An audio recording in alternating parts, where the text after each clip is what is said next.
You know, what about Gavin Newsom? Did you see this week? I'll only call him a pretty boy because my grandmother said, learn to say something nice about everyone. So pretty boy. Terrible governor. And he's asking Floridians to move to California to have real freedom. Now, by the way, even if you wanted to do that, how exactly would you do that? Here are your two choices.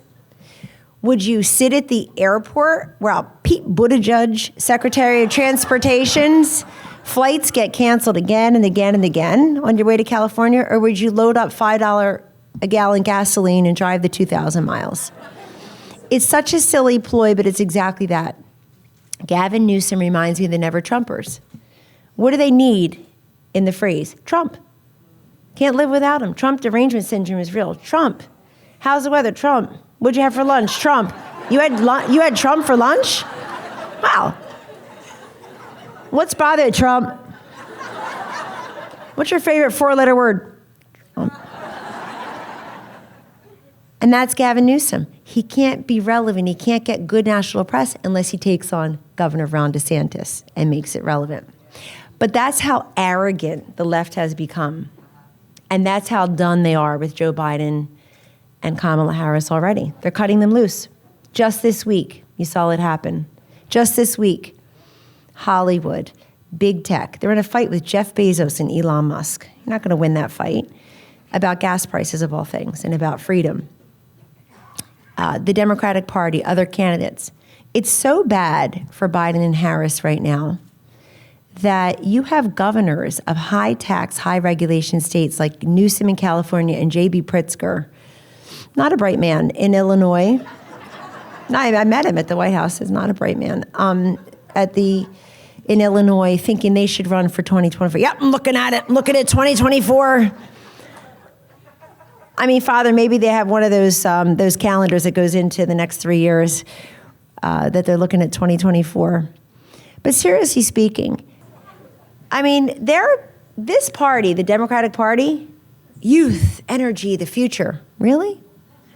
I mean, yes, the aforementioned Beto O'Rourke on his skateboard make us watch his root canal. Here's a guy who was in Congress for a hot minute, then ran for Senate unsuccessfully, then ran for president of the United States. Thought, you know what? I'm so terrible running for Senate, I think I'll just run for president. They put him on the cover of Vanity Fair. It should have been called Vanity Project.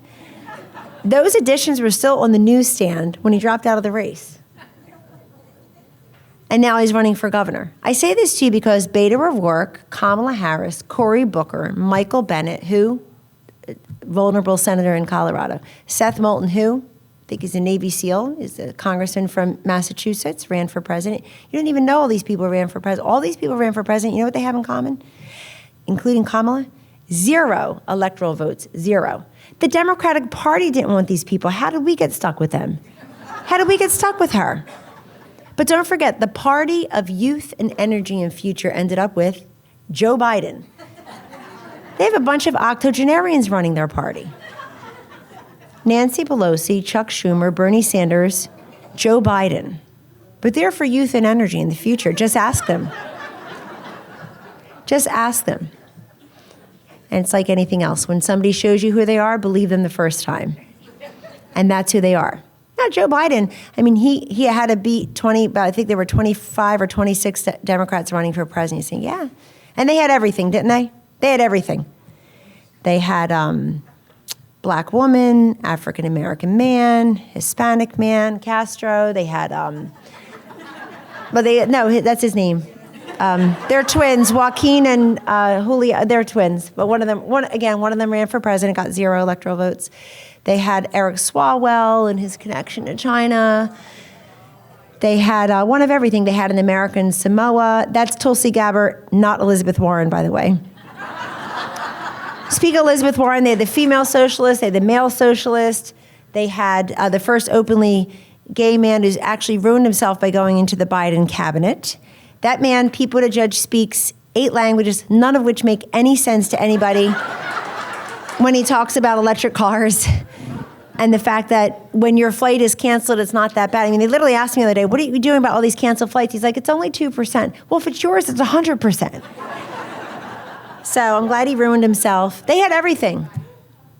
They ended up with Joe Biden.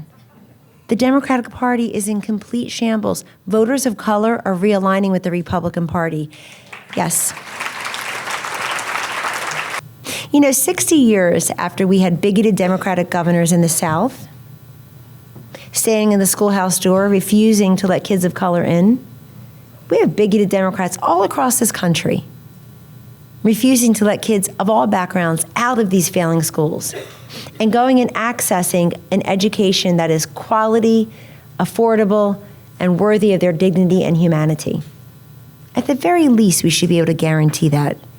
And in Florida, you're way ahead. Your school choice and charter school programs, you're really remarkable. Tax credit programs, remarkable. We have to keep going with that. You're on the right side of that because, ladies and gentlemen, I'm 100% pro-life. I understand why people are pro-choice. I'm 100% for the Second Amendment. I understand why when there are school shootings, people say, do something, do something. This isn't right. But I will never, and I have never, a single time heard a compelling, persuasive reason why the entire Democratic Party now, federally, is against school choice and charter schools and educational opportunity and freedom scholarships. How can you do that to kids? It's not their fault where they live. They all deserve what our kids and grandkids have, which are people who are on it. Whether they went to public school, private, religious, doesn't matter. You're on top of it.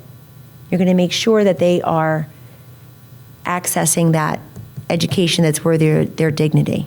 Ask them. I don't begrudge Bill Clinton and Barack Obama sending their 3 daughters to the best school in Washington, D.C. What does anger me is that while they were doing that, they were vetoing opportunity scholarships in Washington, D.C. for those kids of color that they swear they're all for.